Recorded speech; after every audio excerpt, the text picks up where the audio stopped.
Adik-adik sekalian, kita akan mulai dengan pembelajaran kita tentang mata kuliah mekanika rekayasa. Saat ini kita mau belajar dulu mereview tentang apa itu mekanika rekayasa. Ya. Jadi mekanika adalah ilmu yang mempelajari gaya.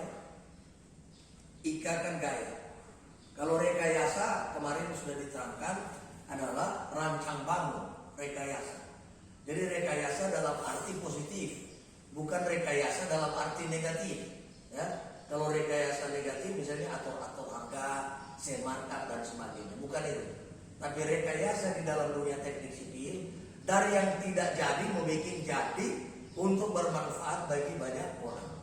Oleh sebab itu istilah di politeknik itu mekanika rekayasa. Ada yang gunakan mekanika teknik, ada yang pakai statika, tapi orang pakai mekanika rekayasa. Nah, di sini kita akan lihat untuk belajar mekanika rekayasa, pertama kita belajar diagram beban. Diagram beban yang ada di dunia rekayasa ini pertama adalah diagram beban terpusat. Diagram beban terpusat itu dilukiskan seperti ini. Jadi seperti yang saya sampaikan lalu, gaya kita beda dengan gaya yang ditulis. Jadi kalau gaya kita namanya force, bukan style. Ya, kalau style ini mau jadi nyong sulut atau noni sulut, berarti gaya yang kelihatan. Dia ada lekuk tubuh, cara berjalan, intelijensi dan sebagainya. Tapi kalau orang-orang teknik, gaya yang kita kenal adalah force. Nah, gaya ini tidak bisa dilihat, tapi bisa ditulis. Jadi gaya yang kita belajar tidak bisa dilihat, tapi bisa ditulis. Nah, oleh sebab itu seperti ini. Bagaimana beban menjadi gaya? Apa hubungan beban dan gaya? Oke? Apa hubungan beban dan gaya? Nah, beban terpusat diagramnya adalah seperti ini. Garis lurus, ada vertikal, ada horizontal, ada momen. Nah, gaya itu syarat gaya pertama apa? Ada yang tahu? Gaya pertama mempunyai garis kerja. Gaya mempunyai apa? Bekerja sepanjang garis kerja. Jadi dia tidak bisa bekerja di luar garis kerja. Kemudian gaya mempunyai besar dan arah yang ditandai dengan anak panah. Arah ke atas atau arah ke bawah, arah ke kiri atau ke kanan, atau berputar searah jarum jam atau berlawanan jarum jam. Jadi ada garis kerja, ada besar dan arah. Baru yang berikut ada titik tangkap. Nah, titik tangkap itu dia bekerja di mana? Dilihat dari sumbu koordinat. Nah, jadi ada titik tangkap. 3 komponen ini baru disebut dengan gaya. Jadi pertama ada besar dan arah, ada yang bekerja sepanjang garis kerja, dan ada titik tangkap. Nah, untuk beban terpusat gaya adalah sudah itu. So begini dia. Nah, persoalan kalau dia beban terbagi rata, gayanya di mana? Beban segitiga, gayanya di mana? Beban trapesium, gayanya di mana? Kalau yang so belajar statika sebelumnya kan so tahu. Ada yang tahu gayanya di mana? Itu beban terbagi rata. Gayanya di mana? Besar arah, titik tangkap, dan garis kerja. Di mana dia? Garis kerja bekerja di mana? Nah, jadi so lupa atau jadi sekarang taruh kira beban. Jadi beban ini orang mau konversi menjadi gaya. Nah, kita lihat.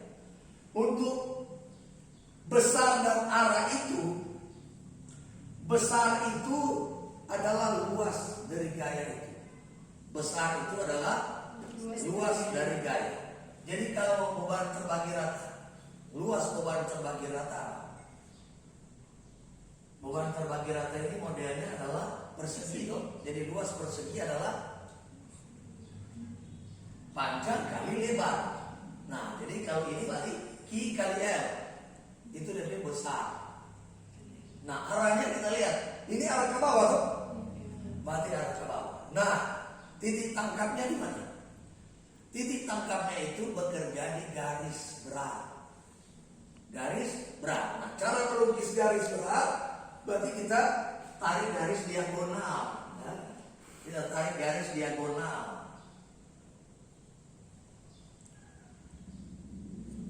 Nah, dia ada di sini. Berarti gaya itu bekerja di sini. Maka dia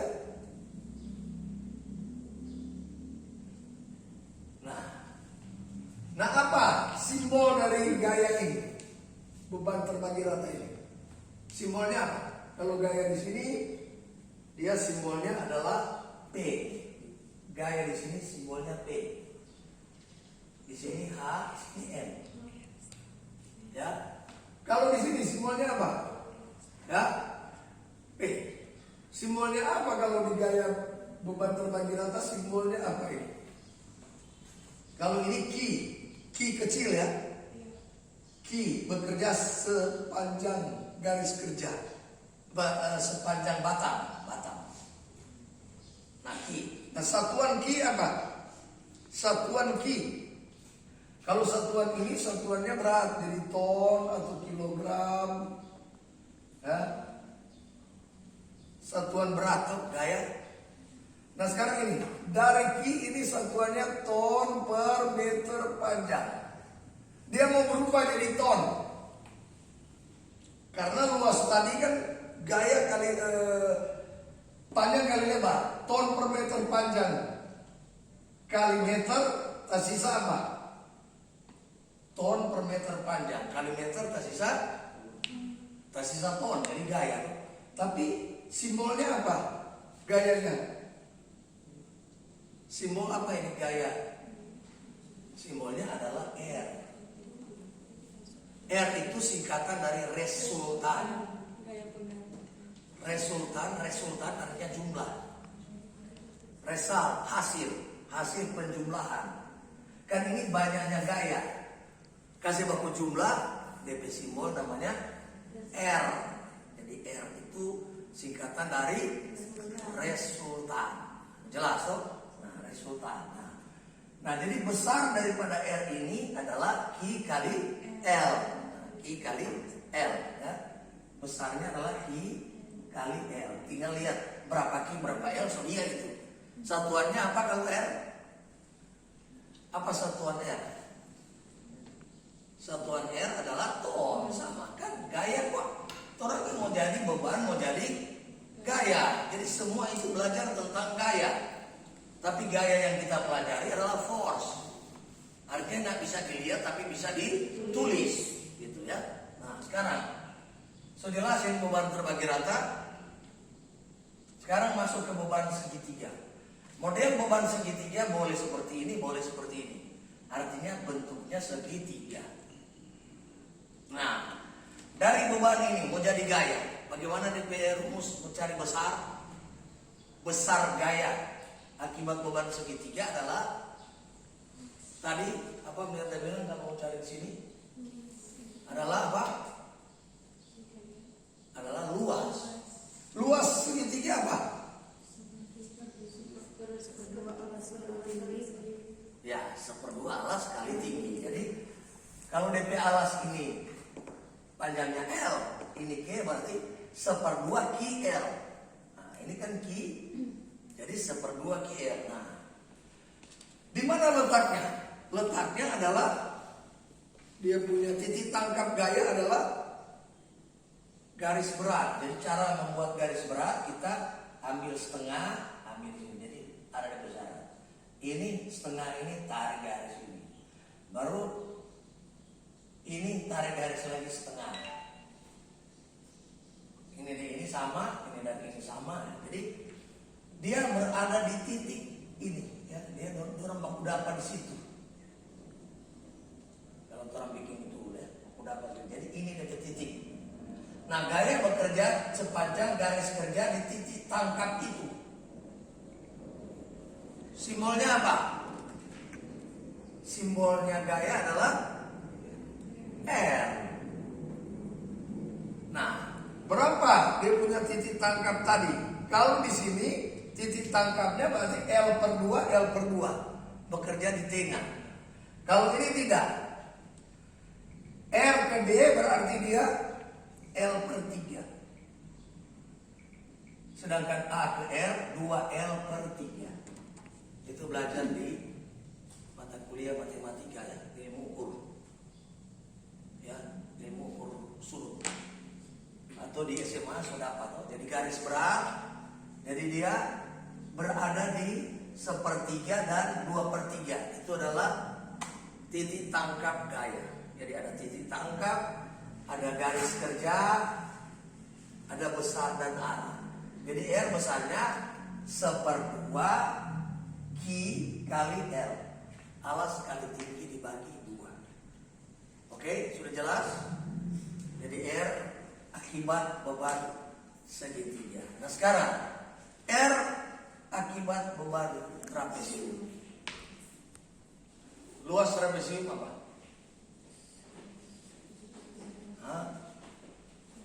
So lupa. Luas trapesium jumlah sisi sejajar kali tinggi dibagi 2. Itu solusi hafal. Ya.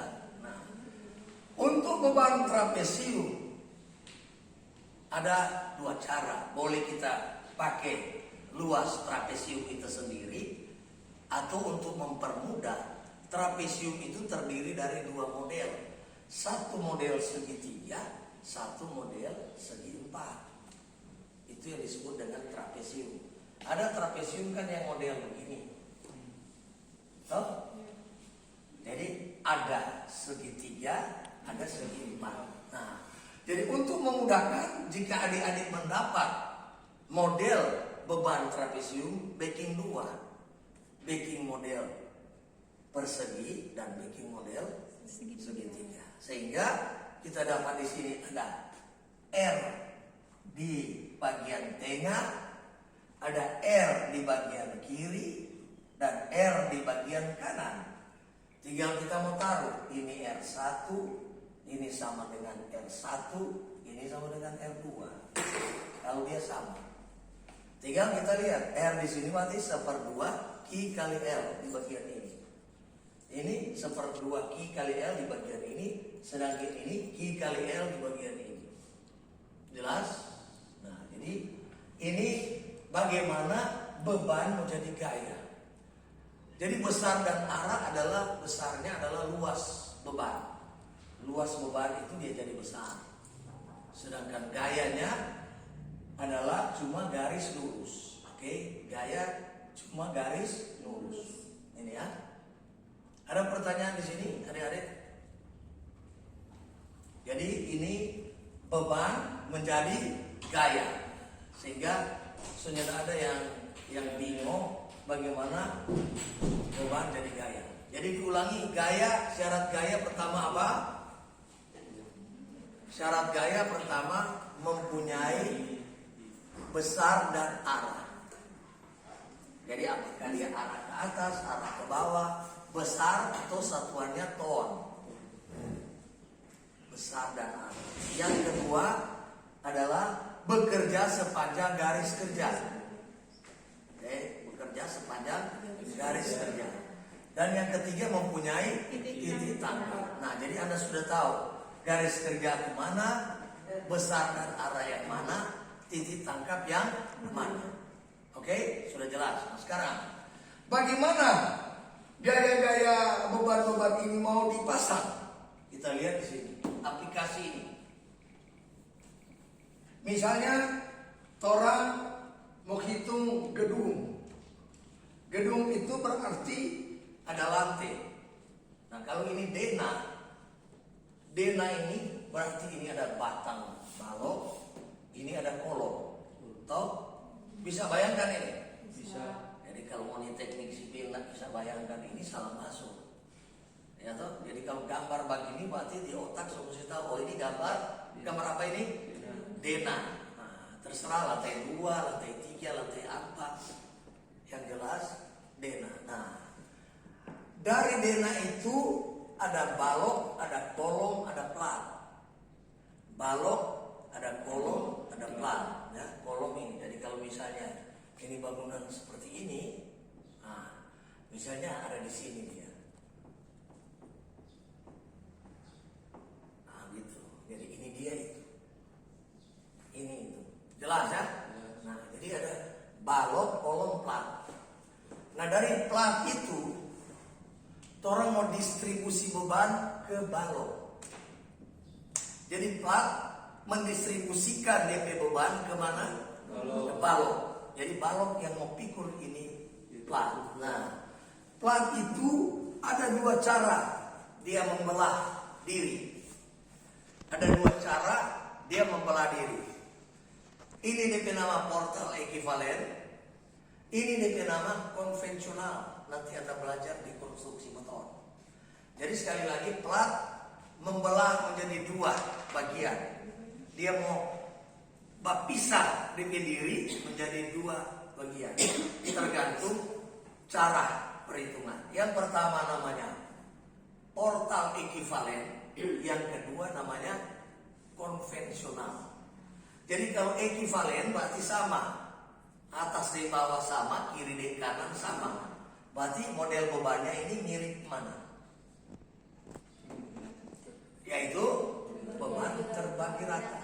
Jadi beban terbagi rata hasil dari model plat seperti ini. Oke? Nah, kurang lebih di peraturan pembebanan Indonesia ada. Jadi Anda mesti ada itu peraturan-peraturan. Kemudian kalau kita menggunakan metode konvensional, maka ada dua model. Ada model segitiga, ada model trapesium. Ini tergantung ada di peraturan juga. Bagaimana berapa di jarak ini, berapa di jarak ini ada. Kalau ini dia simetris, berarti model segitiga toh. Kalau misalnya dia punya plat sama, maka dia begini.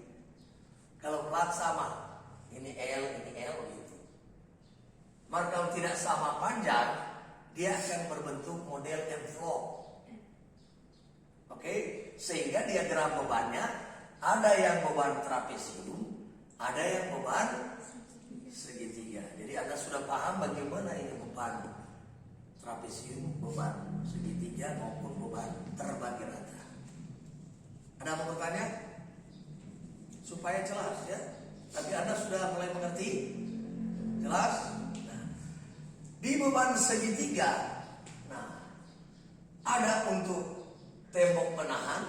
Jadi kalau orang lihat orang bikin talut, nah dia berumus harus beban segitiga. Jadi tanah bekerja segitiga, lebih ke dalam dia lebih besar. Sehingga diagram tekanannya seperti ini. Ini H, ini gamma, berat jenis tanah. Nah kalau di sini lain Q, kalau ini lain. Tapi analisanya sama, luas segitiga menjadi gaya yang bekerja pada tembok itu. Nah kalau dia tembok penahan, ada tekanan tanah aktif, ada tekanan tanah pasif. Nanti kalau dapat mekanika tanah untuk teknik fondasi Anda akan belajar. Kemudian kita mau hitung kolam renang. Kolam renang ini ada air, simbol air kan seperti ini. Kalau ini simbol tanah. Air. Untuk menghitung tembok yang ada di pinggir ini, kita menggunakan diagram segitiga. Jadi bukan diagram terbagi rata ya.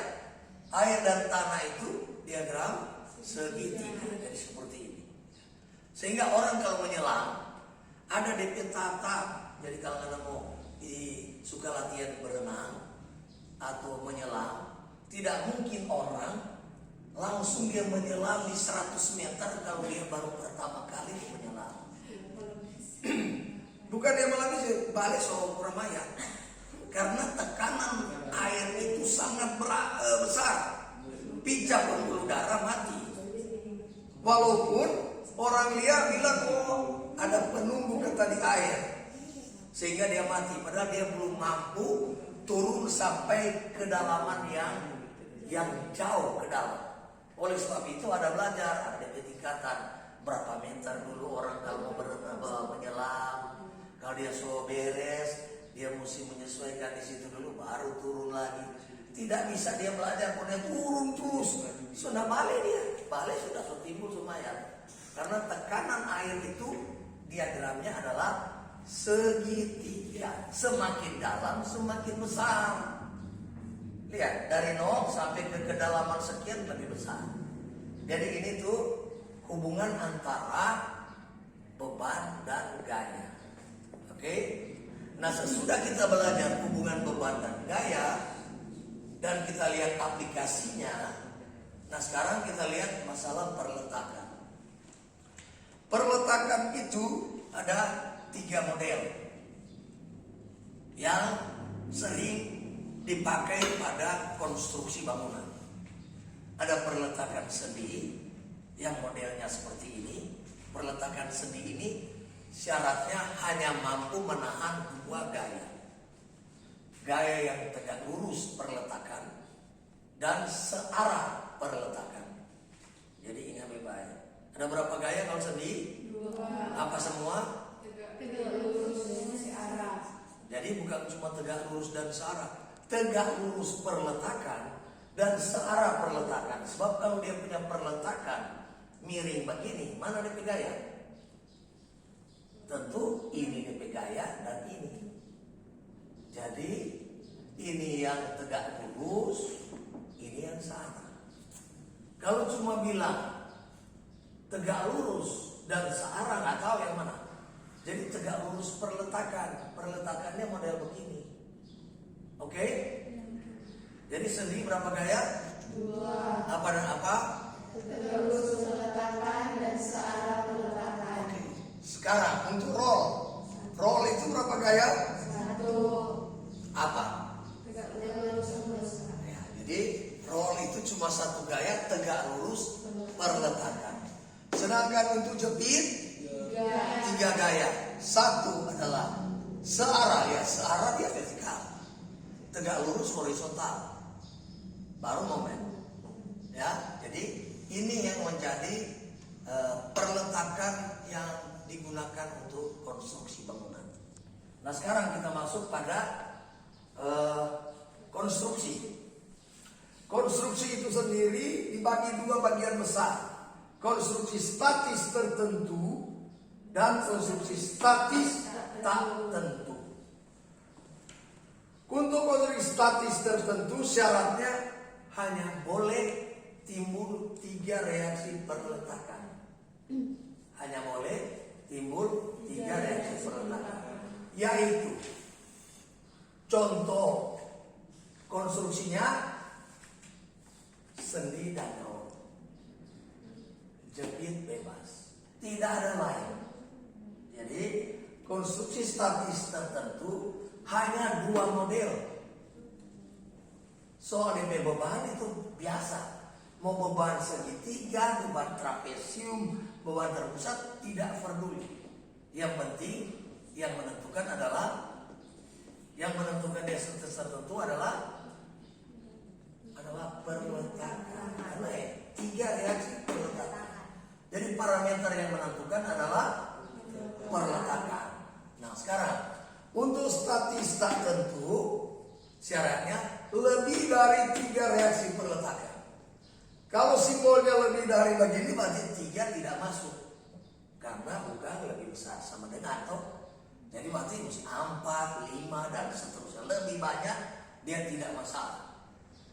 Jadi contoh jepit roll seberapa DP reaksi perletakan? Yang timbul 4, 3 tambah 1 4. Ini jepit. Nah, jadi ini sudah statis tak tentu. Jadi kalau dapat soal seperti ini tidak bisa dikerjakan dengan statis tertentu. Nah, kalau statis tertentu untuk menganalisa, jadi beda ya. Analisa itu hanya menggunakan Persamaan keseimbangan.